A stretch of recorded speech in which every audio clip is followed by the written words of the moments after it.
you very much, Amanda. Appreciate your time and being with us today. Well, thank you very much, Hillary. I'm very honored to do this presentation. It's been a while since I've been able to do something like this, so I'm really happy to do it. I have a PowerPoint presentation here, so I'll just share my screen.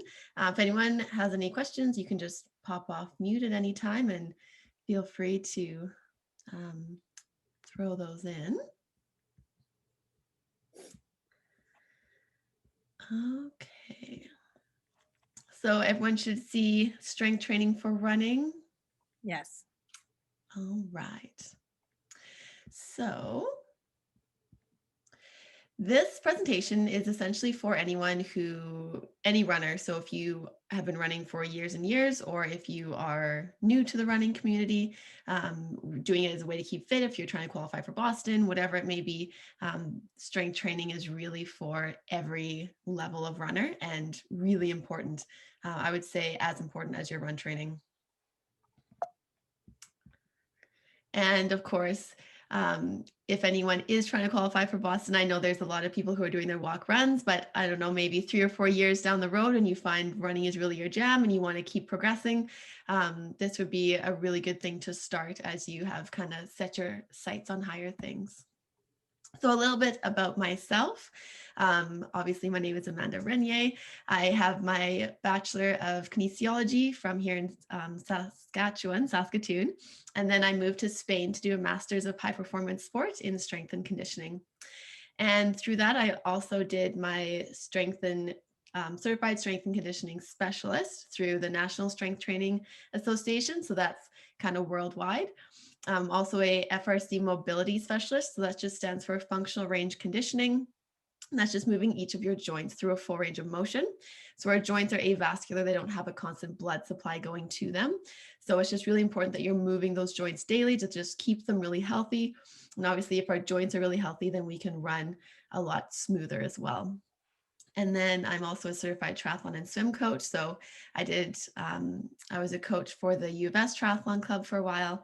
And then did some swimming coaching as well locally. And then in 2019, I was nominated for Canada's top trainer for one of our Canadian magazines, Impact Magazine. So that is a little bit about me. And my mission here with this whole presentation is just to help you, the endurance athlete, improve your performance and decrease your chance of injury. So I know we had talked a little bit about before, some of us are triathletes and maybe usually cycling is really big. So all the strength training principles we're going to talk about today can be applied over swimming, biking, and running. So really any endurance sport.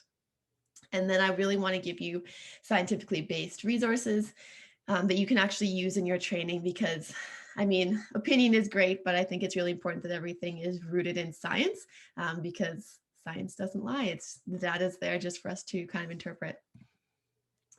So today, again, what you can expect. So I want to give you some ways to build your strength program, understand the why. I think that's really huge when you're looking at strength training, and why a lot of athletes don't do strength training, because they don't really understand that why. And then just some demo exercises that you can add in right away as a takeaway. So we know going to a trainer to seek advice every week is really expensive. Maybe the time is an issue, and maybe the current strength training you're doing is either non-existent, or you just don't see that transfer over into your running. So that's really where online strength training and just adding in some of your own exercises can be really beneficial.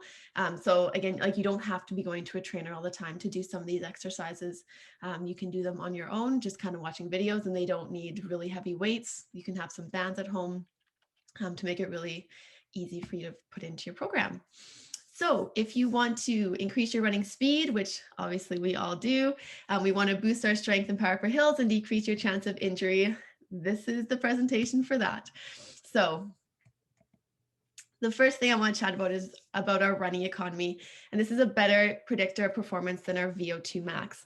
So running economy, we can think of that as your efficiency when you run. So if we take the analogy of cars, so for example, in 1978, and I'm totally making up these numbers, but a long, long time ago, cars could only go 18 kilometers on one tank of gas. And then as our engines got more efficient, now the engines in 2011 could go 35 kilometers on one tank of gas.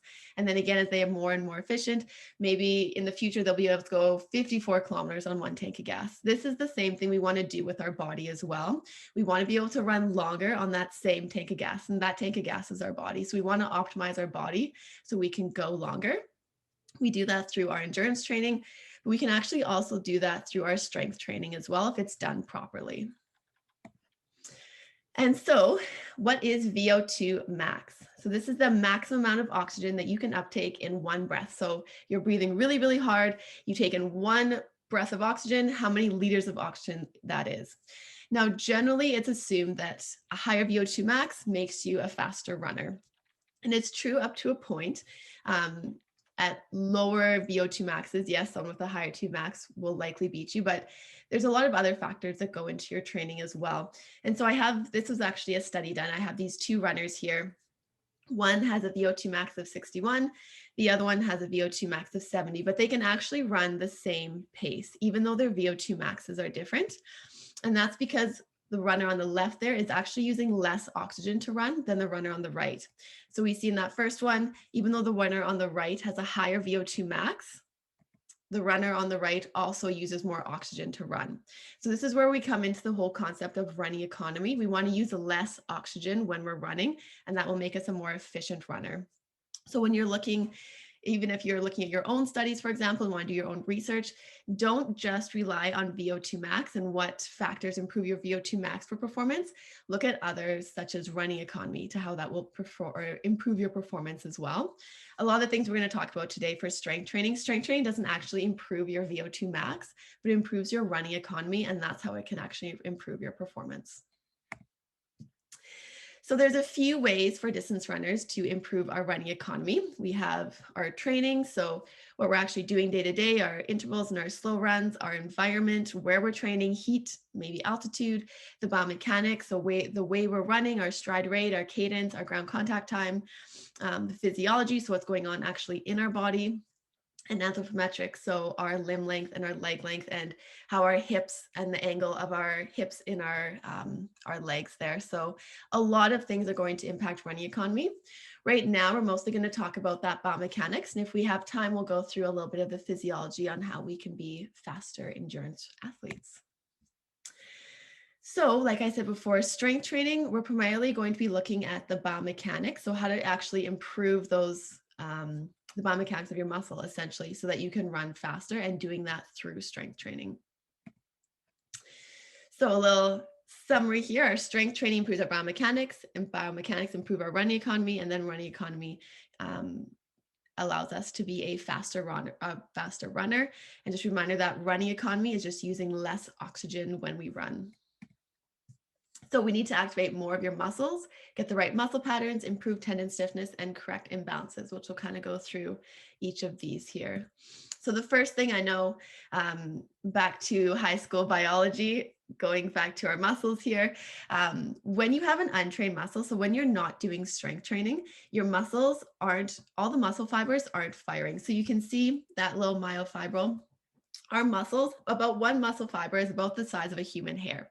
So we have these stacks or bundles of muscle fibers. When we are not doing strength training, not all the muscle fibers are actually contracting. So some of them are kind of dead or they're sleeping. When we strength train, we can actually get all of those muscle fibers to contract. That gives us a more powerful contraction, which is what we want. The other thing is, in an untrained muscle, those muscle fibers, they don't all contract at the same time. They contract at different times. So as we do more strength training, we can get those muscle fibers to contract all together. Now, this is going to be the same amount of energy as if they were contracting at different speeds, but we're getting more power out of it. So that's one way we can improve our running economy, by getting those muscle fibers to contract together instead of at different times. The other thing we want to do is get the right muscle patterns to fire. So when we're looking at this, if you were, for example, if you were sitting down right now and you want to stand up, you'd primarily feel those quads activate right away. Now, when we're looking at our optimal training and the way looking at our hamstring quad ratio, we want our hamstrings to actually be a lot stronger than our quads, at least 1-to-1, but even like 1.2-to-1 hamstring to quad ratio. Now, when we're looking at those muscles, our quads are in the front of our legs and our hamstrings are in the back of our legs.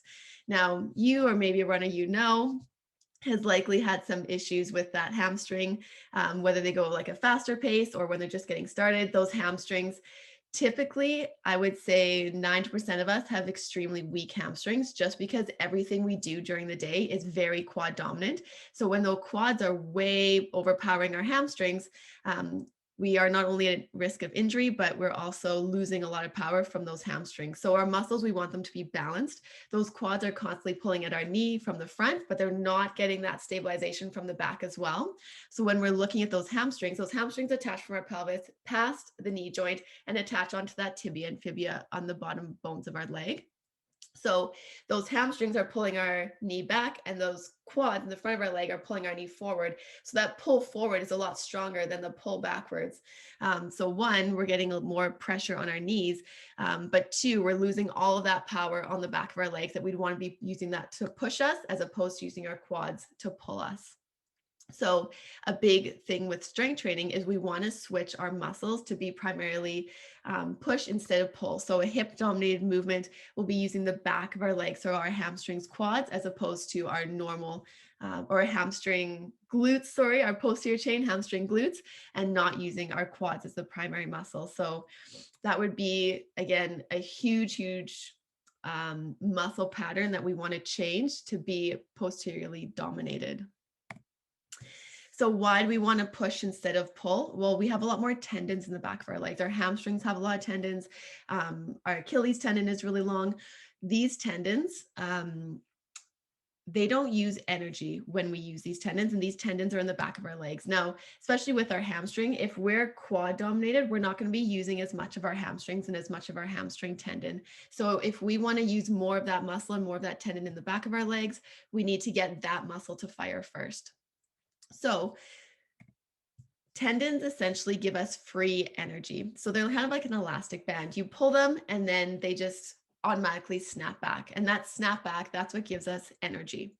So when we have stiffer tendons, we're going to have that better efficiency. So a stiffer tendon, you can imagine like an elastic band from your office, for example. So if you have that really old elastic band in your desk there that's been there for the last 10 years, you go to pull it and it doesn't snap back very fast. It's kind of slow. That would be an untrained tendon. We can actually train these tendons to be fast. So you can imagine you just went to the local office supply store, your dollar store, and you got a brand new pack of elastics. You know, the first elastic that you pull out of the bag and it's really stiff, and if you let it go, it snaps back really fast. That's what we want our tendons to be like, because that snapping back, it doesn't cost us any energy to do. So if we get that more power out of it, we're getting more energy from it. And that, again, is improving our running economy. So we're getting more power, but not using any energy, more energy. So we can improve this tendon stiffness. Oh, before that. So more tendons, less muscle, more using less oxygen. So we're using more tendons by using more of those hamstring, that posterior chain, more hamstring Achilles. We want them to be more powerful so we can use them more for energy instead of relying especially on those quad muscles, using less oxygen, improving our running economy. Okay. And then we want to lastly correct for imbalances. So especially for new runners, strength training for correcting these imbalances, so doing unilateral work, so one side at a time, this is going to be the most important thing that you can do as a runner to reduce your risk of injuries. So especially as you are starting a new running program, your biggest threat to your ability to stay consistent with your running is an injury. So you have that chronic injury over time, and it's kind of gets a little bit worse, and you go to physio, and then it kind of gets a little bit worse again, and you ride these waves back and forth. So when you're doing those waves, you never actually see that progress in your running, because you're going good, and then you get an injury, and then you're going good, and then you get an injury, and you never really get any progress. So if you can not get injured, you can stay consistent with your training, that's where you'll see over time much greater improvements in your running. And again, most of these injuries just come from imbalances. So one side is working harder than the other. There's a weak side that's not working. One muscle has to take over. It gets an overuse injury, breaks down. Now you have to go to physio. Generally, when you go to physio, they give you exercises because whatever muscle is weak is the root of that injury. So if you can just not have those imbalances initially and get rid of them, you're going to save yourself so much money in physio bills. So unilateral work is just making sure one side is working and then your other side is working. So neither muscle can hide. So when for example, if you're doing like a double leg squat, if you have a weak muscle, that weak muscle can hide in that double leg squat. And the muscle that, say your left side's the weak side and your right side's the strong side, you do a double leg squat, the right side's going to be doing most of the work and the left side's just going to be going along for the ride. You do this over and over and over again, and eventually you're going to have an injury because something in the hip starts to break down. So to fix this, you just start doing like single leg squats, for example. And that can help make sure both sides are actually working and one side can't hide. So when we're looking at improving muscle sequencing now, we want to use those muscles to push. Remember, the back of our legs are hamstrings and glutes, and this is going to help with injury prevention. So this is one of my favorite exercises to do. That is helps you with that improved sequencing. So moving through the hip, using those glutes and hamstrings first. Now, the one thing I'll say with this exercise, I talk a lot about those like hip dominated movements and moving using your glutes and hamstrings instead of your quads. Now you do this by doing the first micro movement of a squat. Your butt is slightly going backwards as opposed to your knee sliding forward. So that's a really fundamental movement that you want to have down pat. So with this exercise, you'll stand with a picture on the left there. You'll stand one fist away from a bench. When you go down into that single leg squat, that space between your knee and the bench can't change, but you're still doing a squat. As you do your squat, if your knee hits the bench, you know your knee is sliding forward, and that would be activating your quads. If you come down into that squat, so the picture 2 there, and you still see that space in between your knee and the bench, that means you're doing a glute hamstring dominated movement. So the key here, we don't want your knees sliding forward for the first micro movement of that squat. Is there any questions with that? No, it's all good. All right. So then this is a really great exercise that you can progress into a step up. Now, a lot of people would just go into a step up right away and just start doing them. But I really like that chair drill first because it teaches you to get that hip dominated movement without that knee sliding forward. And I would actually challenge everyone to do this at home, just to do a squat or a single leg squat, one allowing your knee to come forward when you're doing that squat and one to block that knee from coming forward. And you'll feel quite a difference in your muscles. When your knee comes forward, you're going to activate your quads. When your knee doesn't come forward, you're going to activate more of those glutes and hamstrings. And really any squatting type movement, you want to make sure that knee isn't coming forward. Now, this isn't so much for your knee can never go over to your toe. That's not true. I have exercises where the whole purpose is to get your knee as far over your toe as possible because we want our joints moving through that full range. The only reason why I'm saying for this exercise, don't let your knee come forward, is that will just help you activate your glutes and hamstrings. It has nothing to do with preventing injuries in your knee. It's just getting that glute activated more. So you can see here in this video, watch how far my knee goes forward as I do this exercise. So I think I'll do one more here. This is typically how people will do a squat or a step up, just all that knee sliding forward. You'll feel this exercise primarily in your quads. Now, this isn't a bad exercise. It's not a bad way to do it. There is no bad ways, but our goal is to get more glute and hamstring activation because this is what's going to improve our running economy. So for that goal of improving our running economy, this would not be a good exercise to do. Now we look at this exercise, same setup, but now that knee doesn't slide forward. Now I'm putting all of the weight driving through my body. So I have that slight angle, but that knee isn't sliding forward. This is going to get a lot more into that glute and hamstring there. So the same thing when you're doing a squat, again, your hips are coming down instead of going up. Same thing, you want to get those hips to come back without that knee sliding forward there. Amanda, can you just show that to us one more time side by side so we can just see the difference? So this one, you'll see that knee really slides forward here. So really into that knee. And then this one, that need very little movement as I step up. So when you do that one, the second one, are you squeezing your leg to keep it straight? Or like how do you keep your leg straight and to prevent it from going forward? That's a really good question. So for this second one here, you want to really drive your heel into the ground and also your big toe into the ground. And that's going to put all of the weight into this foot here. And then the other thing, as you do this, it's just a lot of core strength after this as well. So it's a lot of practice. So generally when people do this the first time, they find it's really, really difficult, which is why it's such a great exercise to do at home, because you don't need any weight. If you're doing it properly, it will be very, very challenging with just body weight. The other thing that you can do, you have to do it a few times to get the feeling right. For my clients that I see in person, I'll put my hand in front of their knee and they can feel their knee go into my hand. And just that feeling of you doing that a few times, your body starts to learn how not to do it. The other thing you can think about is having a string at the top of your head that's pulling you up as opposed to pulling you forward. So that's another really good analogy that you can use.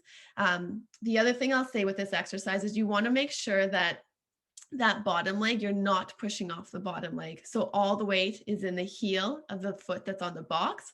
And then again, you can put that toe into the ground as well to help drive your body up without pushing yourself forward, because that would be losing all the purpose of that exercise, right? Because we want to use the top leg, that glute and hamstring here. So we want all the weight in this heel to drive your body up.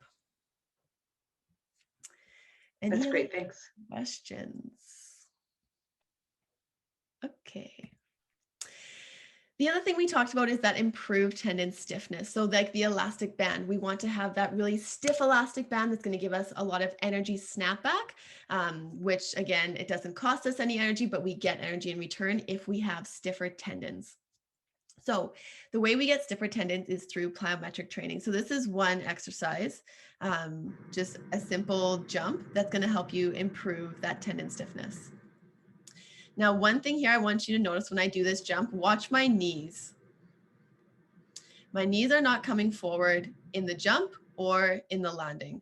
So typically when people start doing plyometrics, especially jumping exercises, you'll load through the knees because like we talked about before, we're all quad dominant. Naturally, our knees come forward because our quads, that's how our quads activate. So one exercise that you can do to practice with this is actually jumping against a wall. So you can stand about this far away from a wall, you're facing a wall, and then you do your jump. If your knees bang into the wall when you're doing your jump, you know you're doing a quad dominated jump. So when you want to do it, as you practice that movement, not hitting your knees with the wall, you know you're doing more of a glute dominated jump. The other thing I want you to keep in mind here is I land very light on my feet when I'm doing all of these exercises. So when you're landing, if you can hear like a loud thud, you're not absorbing those forces. So when you're doing it, again, you should be landing light. That should be the number one thing you focus on when you're doing any plyometrics, is it should be silent when you land. You'll also notice here that I'm in bare feet. So ideally you want to be in bare feet for all of your strength exercises. So there's little intrinsic muscles in your feet that can track through vibrations, and socks and shoes block those vibrations. So if you can do everything in bare feet, you're just allowing those feet to get a lot stronger and you have much greater proprioception. So your body can feel and learn how to land nice and soft when you're doing it all in bare feet. So I would actually recommend doing all of your strength training in bare feet, especially if you're at home. When I'm in a gym, I always wear socks. Typically, it's not an issue, especially if you're not like right in front of the gym desk staff. If you're kind of off to the side a little bit, typically they won't care. So you can take your shoes off. For all my plyometrics and everything, if the box is slippery, that would be the only reason why I put on shoes. But other than that, you want to do bare feet's number one, socks is your second best. And for all your strength training, even like squats, everything, avoid shoes as much as you can. So a little bit of review here. So we want to increase your running speeds. We want to increase your running economy by using less oxygen. We want to boost that strength and power for hills and decrease your risk of injury. So we can increase your running speed through improving that tendon stiffness. So with stiffer tendons, more energy snapback, but it doesn't cost us any energy. So that's how we're improving that running economy. We want to boost our strength and power for hills for coordination. So we talked about in your muscle, you want your more muscle fibers to contract, and we want them to contract at the same time. So instead of being at different times, that's how we're going to get more power. We want to decrease that chance of injury. So we want to do as much unilateral work as possible so that one side isn't overworking and one side is underworking, because that's where a lot of those injuries are going to come from. And that is our strength training for running presentation. Is there any questions about that? No? Sure. I had a question. Since most of us on the call here are older, for in our 50s or early 60s, when we're doing strength work, should we be doing more heavy weights or favoring more light weights with more repetitions? Oh, good question. Always heavier weights with less repetitions. So when we're looking at improving the ability of those muscles to contract together all at the same time and more muscle fibers, you can actually only do that with heavy weight. Now, heavy weight doesn't mean you have to actually lift like 45-pound dumbbells. It just means that when you're getting to your like 4th, 5th, or 6th rep, the exercise has to be really challenging. So if we go back to that step up, doing 4 of those, by the time you get to the 4th or 5th one, your glutes should be burning, your hamstrings should be burning. That is a heavy exercise, even though there's no weight to it. So the exercise just needs to be heavy enough so that, again, after the 6th rep, you're really fatigued. The light strength training, so lightweight, lots of reps for endurance, that doesn't actually, the research shows that's not actually beneficial to help improve your performance, because you're not stimulating all of your muscles. You're only stimulating a part of them that you need to perform the exercise. When I do like an activation exercise, for example, so before a step up, I might do some clamshells, for example, just to activate that muscle. Then I would do maybe 15 just to wake that muscle up and just tell that muscle, okay, this is the one I want you to use before going into a step up. And then I would do the step up after and do the lower reps and make it really, really challenging. Does that answer your question? Yep. Perfect. Anything else? No? Okay. So all the strength training that I currently do right now is all online, and it's all mostly, well, it can be adapted for a gym, but with the pandemic in the last year, all my athletes do everything online. So right now, all my strength training is at home with bands and some light weights, and weights you can use like a backpack, fill up a backpack, you can fill up like a big jug of water or whatever you need. So if anyone is interested in that, I can get you set up with that. So do we have time to do the training intensities one, or what would you like to do? I think I can't quite hear you, Hillary. So we have about 15 minutes. So if you want to do that, that would be great. Sure. Yeah. We'll kind of keep going, and I'll kind of breeze. Well, not breeze, but we'll try this one. Okay.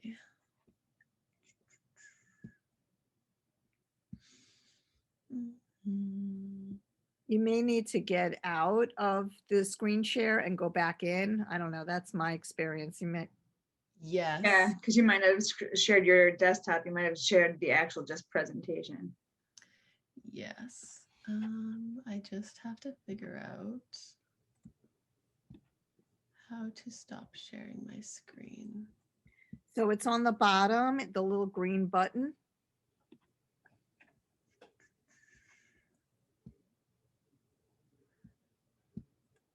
On the bottom. On the very bottom of your screen, there's you'll see like the audio and participants and. Why am I not seeing this?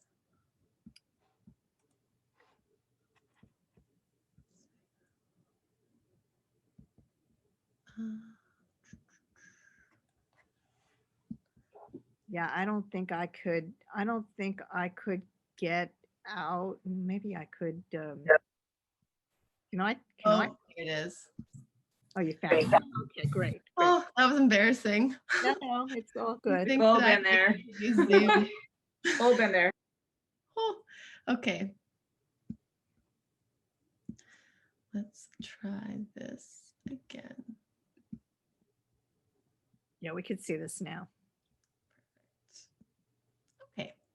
So training intensities here. So last presentation, we talked about how strength training can improve our running economy. So now we'll talk a little bit about those training intensities. So the main thing that I want to get across here is we want to look like the guy in the green shirt where we can run forever. It feels really good and really easy, and not like we're out of breath with that little guy on with the blue shirt here. So we're looking to be like that guy in the green.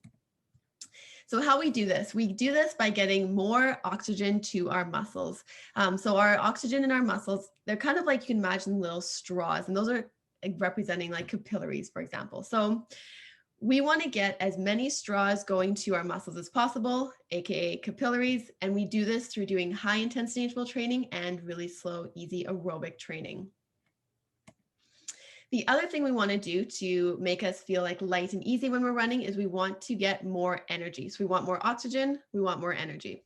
And we get energy through mitochondria. So mitochondria are like the powerhouse of the cells. So we want as many mitochondria as possible. So you can imagine if you had one power plant producing energy, maybe you're only producing like 2 or 3 at a time units of energy. If we had 100 power plants producing energy, we're going to be getting a lot more energy at the same time. So that's what we want to do. We want to get more capillaries, more mitochondria.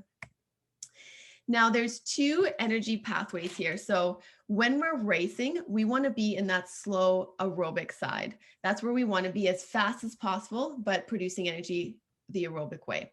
This aerobic just means with oxygen. So the other way, anaerobic energy or anaerobic metabolism, this is a fast way to produce energy, but when we do this, we're also producing lactic acid. Now, it's not the lactic acid that builds up in our muscles, it's more the hydrogen ions that are building up, and that's causing that acidity in our muscles to burn. We just measure through lactic acid because lactic acid and hydrogen ions typically accumulate together. So we say lactic acid, but that's not what's making our muscles burn. So anyway, when we're racing, we want to optimize that slow aerobic pathway. And the mitochondria is where this slow aerobic pathway happens. So the more mitochondria you have, the more energy you can produce without producing that junk. So with that mitochondria, one of the few of the great things about it is we increase our use of fat for fuel. So now if we go back here, fat can only be metabolized through that slow pathway, so through the aerobic side. So when we metabolize fat, we need oxygen. So when we're running really fast, we're doing those really high intensity intervals, we're not burning fat, we're burning carbohydrates. So when we are, again, running really slow, we say we're in our fat burning zone. That's those slow, easy runs. Our long runs are our fat burning zones. Now, as a little side note here, a lot of athletes assume like, okay, well, we have thousands and thousands more energy, like more fat cells in our body. So endurance athletes should use fat for fuel instead of carbohydrates. The thing is, when you optimize your body for, say you're only eating fats because you want to be a better fat burner, you actually slow your ability to burn carbohydrates. So you're not as efficient at burning those carbs. So when you're looking at like the fasted diets and being really fat adapted, that's fine for a few workouts a week for your easy runs, but you still want to make sure that you're actually eating carbs for a lot of your higher intensity runs. So it's kind of just a little side note on fasting. So I know a lot of athletes want to be better fat burners, help with losing weight, but you don't want to be just eating fats for all of your workouts to try and be a better fat burner, because that will inhibit your ability to burn carbs and it actually inhibits your performance.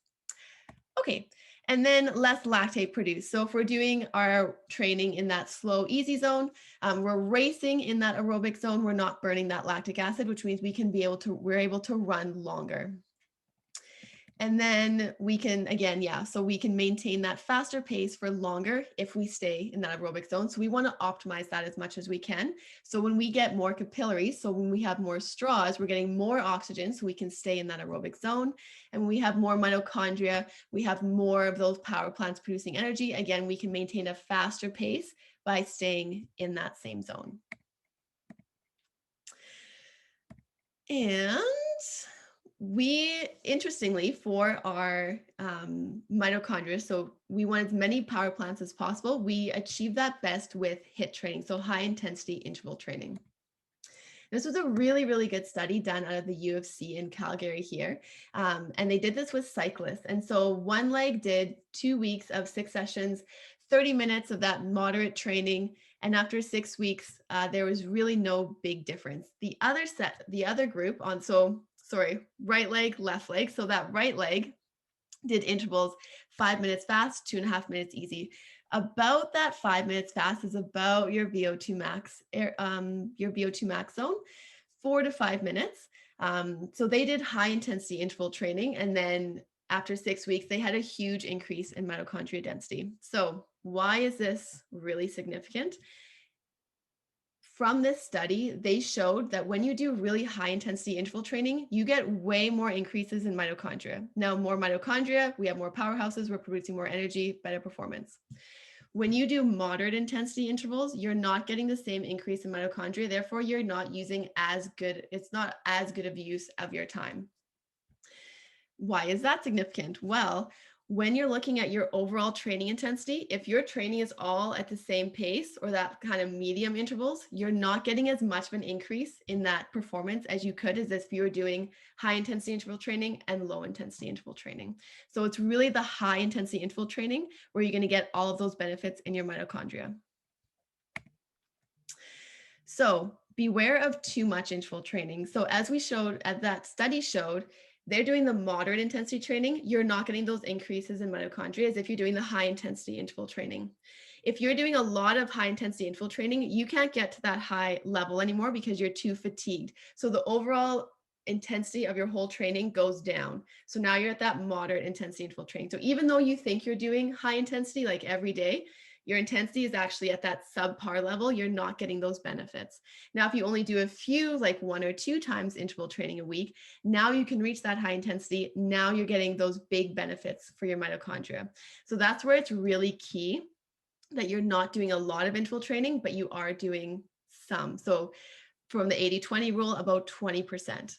The other thing that happens if you're doing too much intensity training, you're at a really high risk of illness and injury, and because you're just not recovering. So you're getting a lot of muscle damage, but you're not allowing that muscle to recover. So not only are you not reaching that intensity, but you're also breaking down your muscles to the point of that you could get injured. So now when we look at the elites are using those same principles for high intensity interval training. So they don't spend a lot of time at that marathon pace, a very small portion at that high intensity, and the rest at low intensity. Now, the great thing about that low intensity training, like the pace where you don't feel like you're doing anything, it's not really a workout, you have huge increases in your capillaries. So those straws, you are getting way more straws into your body, or those capillaries into your body when you're doing that really, really slow training, but you don't get any muscle damage. So that's why you can do a lot of that endurance training really slow. You're still getting the benefits of that training. And then you add in those 1 or 2 days of high intensity interval training to really boost that mitochondria. And then we can also look at 5 and 10K runners as well. Again, very small portion at that marathon, a little bit at high, but the rest is all that really low intensity training. So why so much aerobic? So when you're doing that really slow, easy training, again, you still get increases in mitochondria, but huge increases in your capillary density. So you're still getting the 2 main things, more oxygen to your muscles, more energy by going very, very slow. And then again, very little muscle damage and an increase in your stroke volume. So your stroke volume is just the blood that you're pumping through. So blood carries oxygen, you'll be able to push more oxygen through, and you're improving your endurance. So what happens if we run our easy runs too fast? So this is a big issue that I have with a lot of my athletes starting out, is they're going their easy runs too quickly because you feel like you're not doing a workout if you don't run fast enough. This is the junk zone. So we're not getting the max mitochondria benefits when we're doing it that little bit faster than our easy run pace, because we know max benefits from mitochondria come from high intensity interval training. So, but you are causing muscle damage at that kind of middle zone pace. And then you're risking actually, you're decreasing the quality of that hit, because if you're running your easy runs too fast, you're fatigued during the week, you can't actually hit those high intensity interval training sessions. You're not going to get those max benefits. And then the lower, again, like I said before, the lower intensity hit, if you're fatigued during the week because your easy runs are too fast, then you're getting the lower intensity high interval training, and then you're not getting those benefits. So there's really no benefit to trying to speed up those easy runs. You're just slowing down your progress essentially. So keep the easy runs nice and easy. Easy runs, we've shown lots of research. You still increase your mitochondria, you still increase your capillary density, even though you don't feel like you're doing anything. And kind of flew through that. That was the end of interval training. Any questions with that one? That was really great. Yeah, that was really great. Cool. Very just you really nailed it in terms of explaining everything for both both the strength training and to progress in the run. Good. I'm very glad to hear it. And I think I even did it with enough time. Yeah. Does anybody have any questions before we let Amanda go? Sure, I have one question. When you're talking about easy runs, basically that covers a wide range, from, fast walking to, basically right up to that X zone. So is there like a target that you were shooting for in terms of, what your, say your fast pace is? Yeah, that's a good question. When you're doing walk runs, I typically go by heart rate and look at heart rate zones to keep your zones down. I don't love looking at numbers all the time, and I don't like my athletes always looking at their watch and looking at numbers, because I feel like it takes some of the fun out of running. So I just say run at a pace where you feel like you can maintain a full conversation. That's your easy pace. When I go into my training calendar, so I use Final Surge so I can see everyone's paces that come up.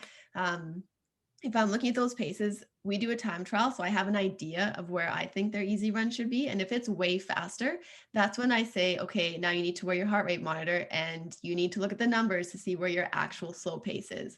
So you can actually do a heart rate training test. And that would be the one that I like to do is you do like an easy 10 or 15 minutes warm up, 30 minutes running as hard as you can. You take your average heart rate for the last 20 minutes. That would be your threshold. And then from there, you can put it into any online calculator and it'll tell you all your different zones for your heart rate training. And I would stay your easy runs into zone like 1, 2. I would typically you stay out of zone 3 or 4, maybe 4, you're doing like a little bit of your threshold training. And then I don't it's tough to do heart rate training when in your high zones for heart rate, because it takes a minute for the heart rate monitor to pick up where you are. So when you're doing your high intensity training, just go hard. Unless you feel like you're holding back, you can look at your paces, but with the heart rate, it takes a bit of time. So if you're only doing a minute interval, you don't really know where your heart rate is. So to answer your question, I would do first, just go by feel, maintain a full conversation. I don't know, maybe talk to yourself when you're running, sing along to your songs. If you can't, then slow down a little bit. Maybe you add a little bit more walks into your run, like walk run. And if that's not really working, then I would do a heart rate test, and then you can see online where your zones would be. Okay, thank you. You're welcome. Anybody else have questions for Amanda? Can I ask one? Sure. When you do, if you do a fast interval run, what kind of distance do you recommend that be? So I would do typically more based on time instead of distance, because it's that 3 to 5 minute interval is your VO2 max interval, and that's where you're going to get the most increases in that mitochondria.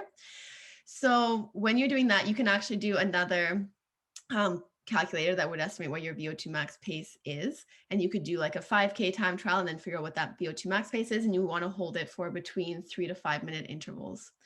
So I believe, to give you an example, I think if you're running about a 24, 25 minute 5K, your VO2 max pace would be like a 4:45-ish, somewhere around there. So it's quite a high, it's much faster than your 5K pace that you'd want to hold. When you're doing intervals at that intensity, you want to take 2 or 3 minutes rest in between, because you want to make sure you're getting that really high pace compared to when you're doing something like threshold training. You want to maintain your heart rate at that kind of middle zone. So you'd only be taking like 1 minute rest.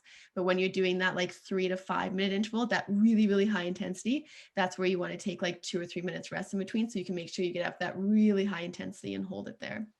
And then you're looking at doing between like 4 to 6, so about 15 to 20 minutes or 12 to 20 minutes of that high intensity training. So if you did 6 times 3 minute intervals, that would be about 18 minutes. So you wouldn't want to do any more than that with 3 minutes rest in between. Thank you. You're welcome.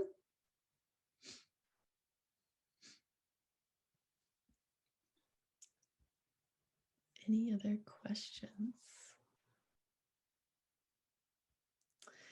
Well, that's all. Whoops, I'm talking. Oh, I realized I was on mute.